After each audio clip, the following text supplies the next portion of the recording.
Tonight, you will be provided with the opportunity to hear the candidates speak about issues that are important to you.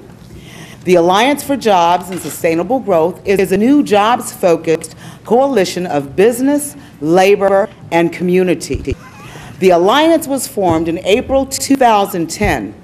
The Alliance's goal is to explore how local businesses, labor, and community-based organizations can benefit by creating a working relationship that will encourage economic development in San Francisco. And now I would like to take the opportunity to introduce the Executive Director for the Alliance, Vince Courtney. Thank you.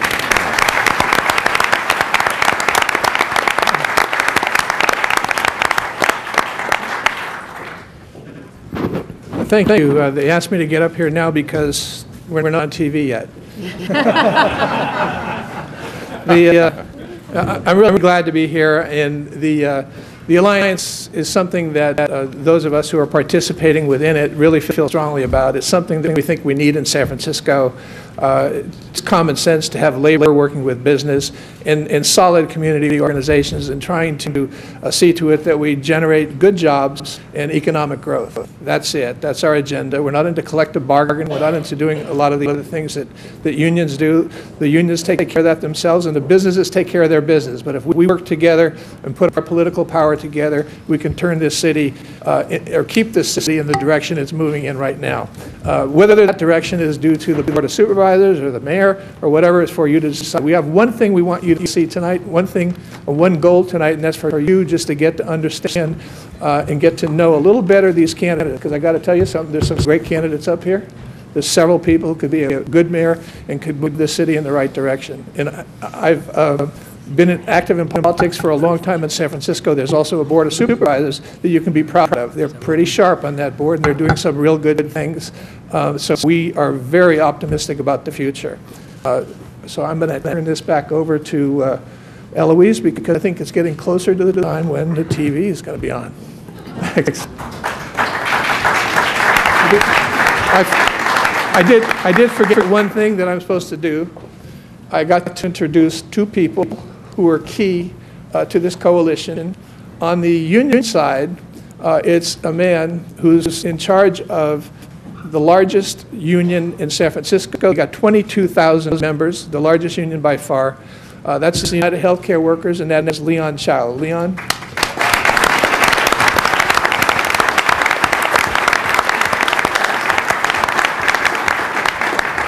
And on the business side, the person who's the co-chair of the Alliance is the head of the Chamber of Commerce. He's the CEO and president of the Chamber of Commerce, and he's been great to work with for us. He's worked with us on Treasure Island. He's worked with us on Park Merced. He's worked with us on the mid-market temporary tax exemption that we wanted to keep Twitter in town. Those are the kinds of things we think bring good jobs to San Francisco, and those are the kinds of things we want to see the city continue to do. Last but not least, one more time, real good talent up here on this panel. There's 11 people here. We couldn't cut it. We thought about it. I suggested it, but we couldn't cut it. They're all pretty good. Thank you.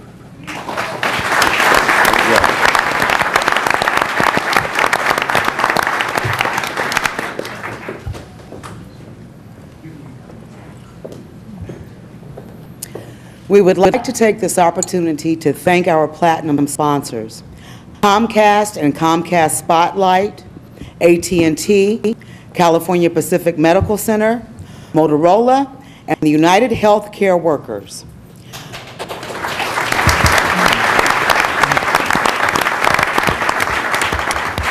We would also like to take this opportunity to request that you silence your cell phones. If you could take one moment right now and take your cell phones out and silence them, we would appreciate it. Please, no talking on your cell phones during the debate. We are sure that you would like the viewing audience at home to enjoy these debates as much as you are about to enjoy them yourselves. Additionally, we are asking that the front row remain clear. There are cameras located in the back that are taking shots from different angles of the candidates. We are requesting, if you find it necessary to get up and leave, if you could do so through the ends of your row and not pass in front of the cameras. And one other thing we are absolutely requesting is respect for our candidates. We understand that everyone has questions, but we have given the opportunity of everyone to ask questions that they may have.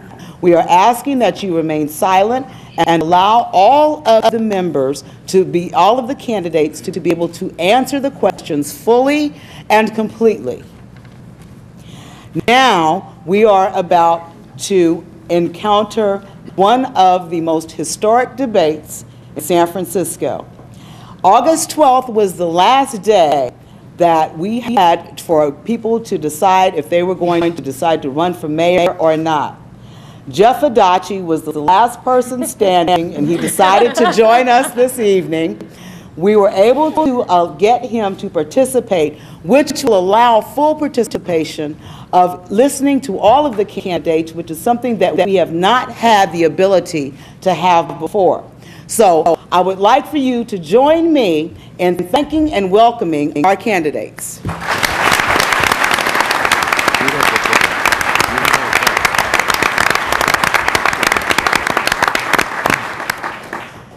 Additionally, before we continue, there are a few technical items that we have to take care of, such as lighting and checking audio.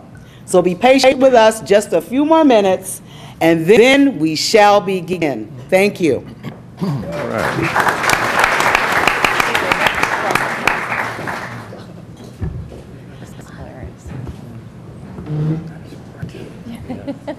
We're getting tan.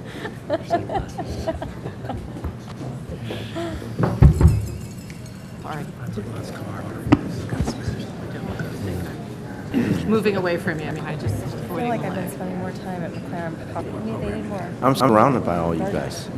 God dang. If that's sort of. I want to see if we can get them Jerry Garcia trivia questions and let them We had some investing in some outstations like Bill Poland, the Design Center, and the Chapman's on Beverly Square. It might not be a bad idea. Chapman's? Todd, I think they've purchased a bunch of things that Yeah, 300. Which one's the building? take a lot on. I thought it'd be a little more But crowded. I realize it's not. I'm kind of happy for that. Poland. she never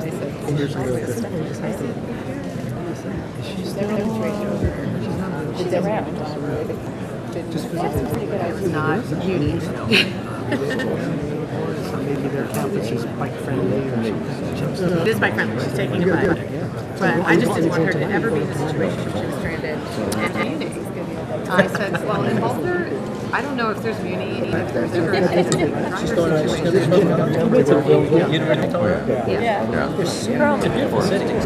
I've never been there. I didn't visit. It was awesome. Yeah. They were everywhere. Right up against. They were everywhere.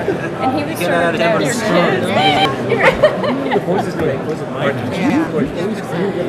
Mike spent a lot of time up here at Chocolate's place. And, I don't know. Oh, you did? Off my head. Yeah. And the right side. But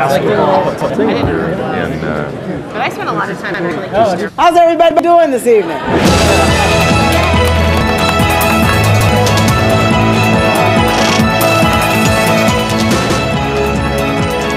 Live San Francisco 2011 Mayoral Debate, presented by the Alliance for Sustainable Growth and Comcast Hometown Network, starts right now.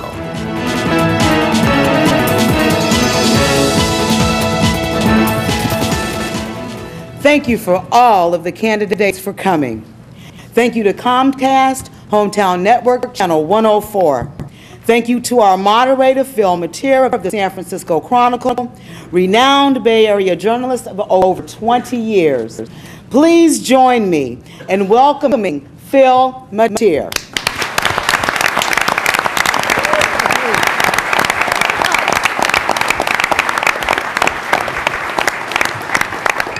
Well, good evening, audience and candidates. It's going to be, I hope, an interesting evening. You know, I was watching the candidates come in, I was watching the audience come in, and I want to thank the audience, all you members out there. I think at least 3/4 of you who called me over the course of the years with tips on various skullduggeries going on in and around city and state government. I want to thank you for those tips, and I want to thank the 11 assembled here for taking the calls that I had to make after those tips and answer the tough questions. You know, they say that running for mayor or being mayor of San Francisco is kind of a ride on a roller coaster, the likes of which you don't see in any other city besides New York, Boston, and maybe Chicago. It is a ride on a roller coaster, and it's a roller coaster, the chances are it might go off the tracks halfway through. The guy in front of you is going to lose cotton candy, and it's going to smack you in the face. And by the time you're going over the big hump, you're going to find out the power's gone. It's not an easy job. It's a job of great plans, of great tracks, and great uncertainties. And a lot of it has to do with where you stand on positions, but also how you handle things that just come flying through the door. And that's why we're going to have some fun tonight, because you're going to answer questions from each other, which might be the equivalent of the cotton candy coming, or the best roller coaster tracks up and down through the economy, public safety, and other issues. What we're going to do is basically, round one of our format is going to be going to have a little introduction to the candidates, then we're going to reach into the punch bowl here and ask some questions, then they're going to ask each other questions, and then we're going to have another round of questions from the punch bowl. It's all very random. The questions have sort of been collected from various people around the community and organizations, and I think the candidates here will do a great job of answering them all. So, why don't we get started with some introductions. First of all, former Supervisor Mikhail Alioto-Pierre. She gets her work in neighborhood schools, wants for better public education, and she wants to attract innovative companies to San Francisco and create family support jobs. Okay? And she also wants to expand home ownership opportunities. Michaela Alioto-Pierre, welcome. Welcome. Right there. Next up, Supervisor John Alos. He says as mayor, he's going to strengthen and diversify our local economy with more blue-collar and green-collar jobs. He's going to work towards a stronger partnership between communities.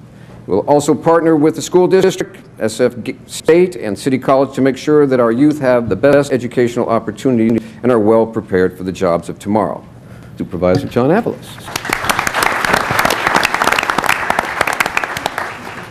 Next up, we have on our list here is Board of Supervisors President David Chu.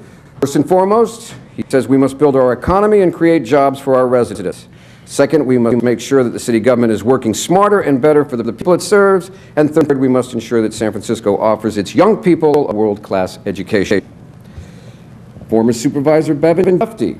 He believes in fixing the big picture means taking care of the basics. And as mayor, Bevan said he will be focused on creating schools for the families of today and workers for tomorrow. And he will tap into our excellent brain trust to accomplish those goals.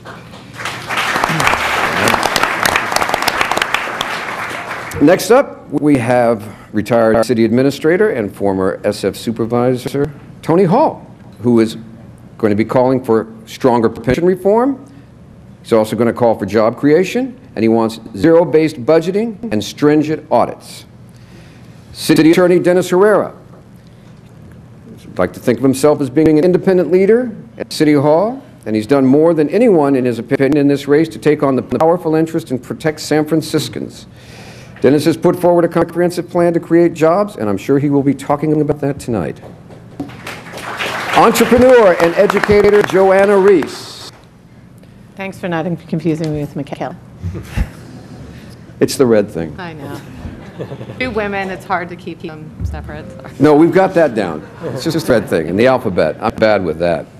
She has a record of creating jobs, building stronger schools, and doing more with limited resources than anyone thought possible. She knows we can stop the cycle of budget deficits and that cut vital services, and that she knows that there needs to be a way to stop the residents that are leaving our community for better jobs and better schools by bringing the entrepreneurial spirit to city government.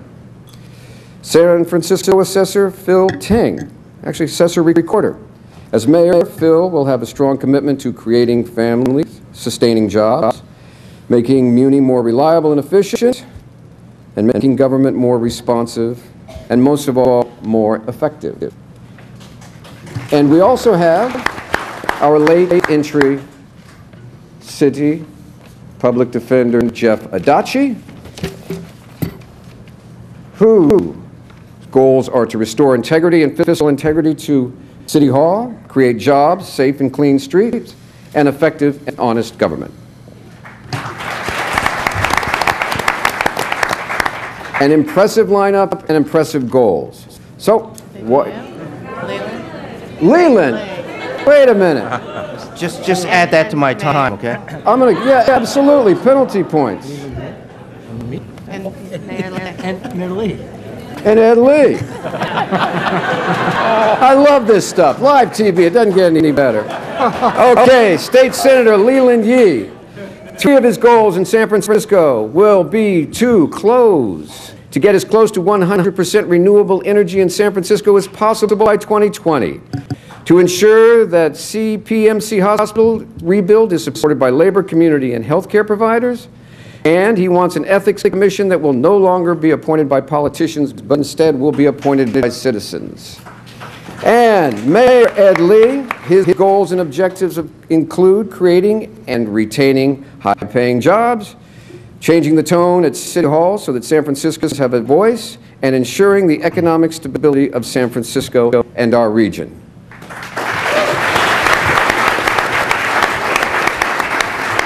I think we got him, all right? Now, do we want to go to the questions? Yes. So, let's reach into the punch bowl and see what we've got.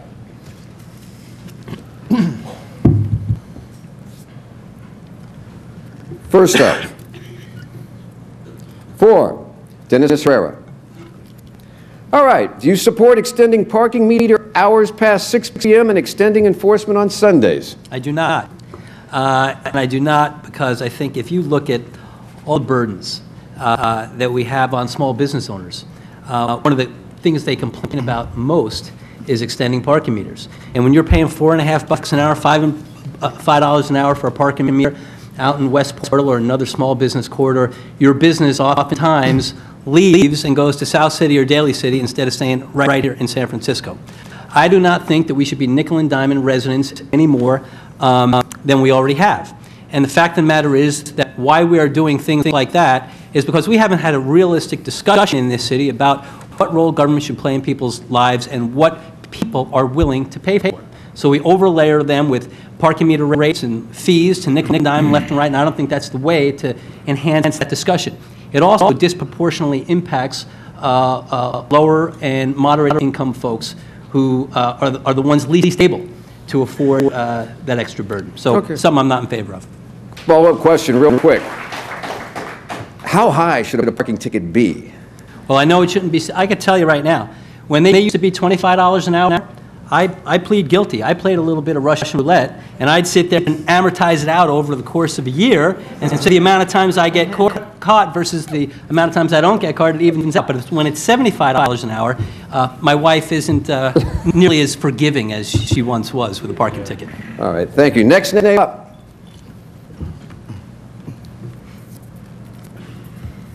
Michaela Alioto-Peer. I know you're big on education. This question is, do you support Proposition 8 making it city policy that every family should have the choice of sending their children to a quality neighborhood school? Yes, I do. I strongly support it. I made the choice to send my children to neighborhood schools. We go to Catholic schools, but we go to schools within our neighborhoods. And one thing that I have found is we look at San Francisco, and as we look at the children in San Francisco, we're losing our kids. We have fewer children per capita in our beautiful city than any other city in the nation. And a lot of it comes down to school choice. We hear that time in and time out, people's ability to choose where they send their child to school. What we've also heard from in certain communities is that when you look at certain communities, especially those in the Bayview and Asian communities in the Richmond, they want their kids close to them. They don't want them taking 45-minute bus rides across town. the choice is a real valid one. When you have your children close to you, you set up programs within your communities, your churches and community centers, and you have tutorials and athletic programs, and the kids have something to do. They're not spending all their time on Muni. And so when it comes down to a family's choice, they need to be able to choose. And how do you balance that really quickly with to make sure that all the schools are fair and that there's diversity? Well, we certainly need diversity, and we need to make sure that all of our schools across the board are good. And one thing that we see is that when we don't have neighborhood schools, we have families who aren't investing in them. And when a school is in your community, you have a higher level of parental involvement, and you have a higher level of community support. Okay. Next up.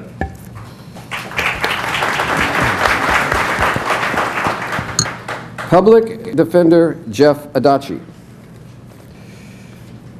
Would you support increasing the number of residential condo conversions allowed each year? I think it's a question of looking at the housing stock and looking at the rental stock that's available, because unless we have a balance, we will always be in position of not being able to provide housing. And so my answer to that question is it depends on the situation, because you're not going to be able to continue to provide the kind of housing needs that we have in the city. And we know that on both sides, whether it's a rental or a homeowner, that we need to have the housing stock that's available to everyone. Okay, so back to the question.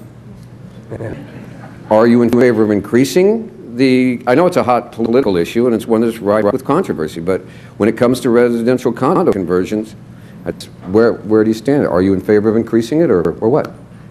I am in favor of increasing it, but we have to make sure that we balance it against the other needs, particularly rental needs in the city. So you're in favor of increasing it on condition? That's right. Okay.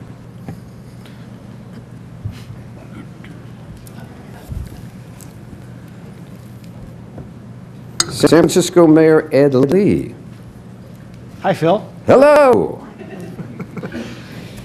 Back to a transportation issue. Do you favor charging drivers a London-style congestion fee for driving in and out of the downtown? No, I do not. I think it's premature. We haven't gone that far in our studies for congestion pricing, I think you're referring to. But I do say that we need to support Muni. We need to make sure that people are taking public transportation in every respect, and we need to incentivize that behavior to do so. So I'm in favor of incentivizing public transportation. I'm in favor of our SF Park program that we just started with SFMTA, which means people who are looking for parking can find it on their cell phones in a modern way, as long as they're not using the cell phone while they're driving. And we have to warn on that because that'll be a high ticket price. Against the law. But ultimately, I think congestion pricing is premature. We haven't done enough research for it. It will cause other repercussions and we're not ready for. And I also think that there's a very strong feeling from the neighborhoods and the businesses they're not ready for it as well. Okay, what about congestion pricing? The parking meters going up and down. Yes, I mean, I'm in favor of adjusted pricing for parking. Where there's a high demand in certain areas, we can charge a little more, so we can incentivize people to go to other areas. I mean, that's what SF Park does as a program, is allows you to see where the less expensive parking might be so that you can walk a block or two a little bit more to get to where you need to go. But it's smart because it prevents congestion, it prevents Muni buses and pedestrian safety issues from coming aboard when you have a pricing that's fixed to areas where we can get more parking or have more parking available and not congest the areas where it's most popular. And parking tickets, do you think there's such a thing as a too high price on a parking ticket? Oh, absolutely, absolutely. I've heard from many small businesses, and I know that they have reached their limit when it comes to parking prices. I think, again, we need to work with every commercial corridor of our city to make sure we get their input about the parking policies of the city, and I will ensure that with Ed Riskin being at the helm of the MTA.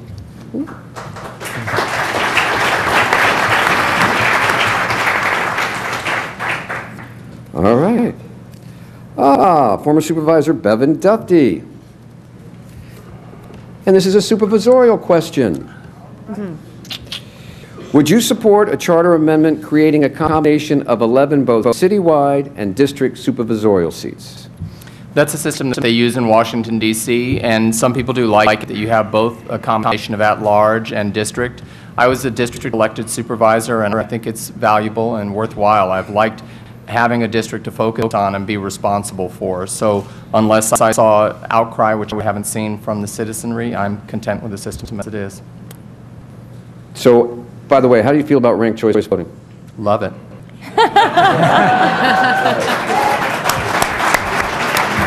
Okay.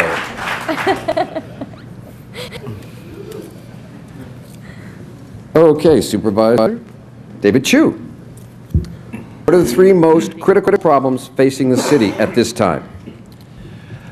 First and foremost, we have lost tens of thousands of jobs in the last couple of years. There's hundreds of companies over the last decade. I think we need to build a 21st century economy here in the city. The second challenge I think facing us is in recent years our demographics have changed significantly. We've lost thousands of families. We have lost almost half of our African American community. We've lost thousands of tenants who have been evicted, homeowners who have been foreclosed upon. We need to change those trends and make sure that family flight is halted, make sure that the economic, the ethnic, the diversity that we love about our city manages to stay here. I think the third most significant challenge has to do with how we are running our government. We have a $6.8 billion, 26,000 employee, 50 department corporation known as the City and County of San Francisco. I don't think anyone here in this room thinks that we get $6.8 billion worth of value for that. And there are many, many things I think we need to do to make our government more efficient. Okay, give us two. There are 15 departments that regulate the business community. There are actually 14 departments that provide workforce programs. We need to consolidate, we need to streamline to make sure that those of us who are trying to create jobs in the city, those of you who run small businesses aren't getting nickeled and dimed to death, aren't having to be shuttled around from bureaucrat to do the work that you want to do. And the other one? Those are, I was trying to bundle two in one, but I'll give another one. One of the reasons families are leaving San Francisco is we don't have enough child care. Only 40% of our city, of our parents actually have access to child care. There are 3 city programs that govern child care policy. We need to consolidate that.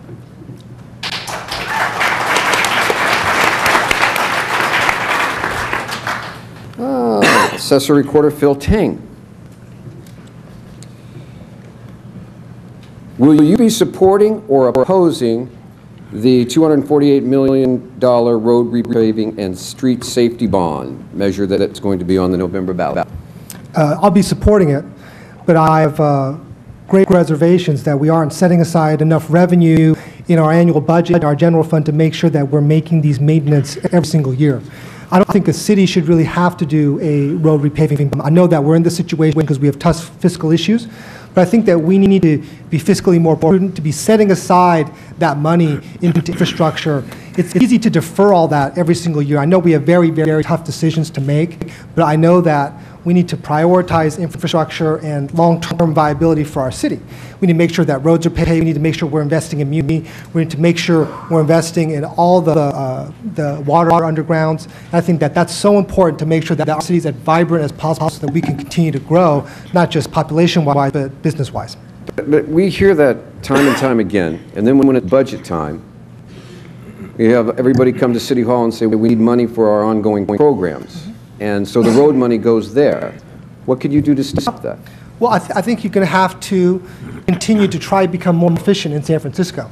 One thing that we've done is, in our office, is try to figure out how we can grow revenue. We've brought in over $300 million of our budget over the last 6 years, just by investing in making things more efficient. I think that a lot of times in government, as Supervisor Chu talked about, we're going to be needing to continue to become more efficient.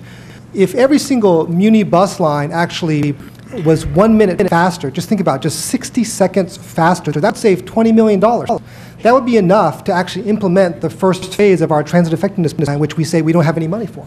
So just by doing some of those things to make things more efficient, it's literally like adding more buses on the road. Is to assign case managers to different merchant corridor, to different types of industries, to different types of businesses.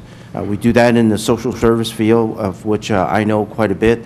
And we ought to then assign those case managers to different businesses and make sure that we in City Hall knows that if there's a problem, that we deal with those kinds of problems a lot sooner than later. I don't want to hear about businesses so frustrated that they're ready to leave San Francisco. I want to hear about the problems early on and to see if we can take care of those problems early on and then deal with then figuring out how we can maybe help them expand their business and their stay in San Francisco. I think that's just one small example of what I want to do to make San Francisco a lot more business friendly. You know, it's like I said, we hear this time and time again through the years, and then when I talk with small business people, they say, I just got hit with the bill for the city for repainting my white zone, and it's gone up to a couple of $100 more. I'm now being hit with this fee for this inspection. It seems like their fees just keep coming right in as a way to balance the budget. How do you accomplish both? Well, what I've proposed, no one's ever talked about. No one has ever talked about assigning case managers to businesses. That's been a model that's been used on the healthcare side, social service side. I think that we need to do that. If we had case managers, we would not have businesses saying that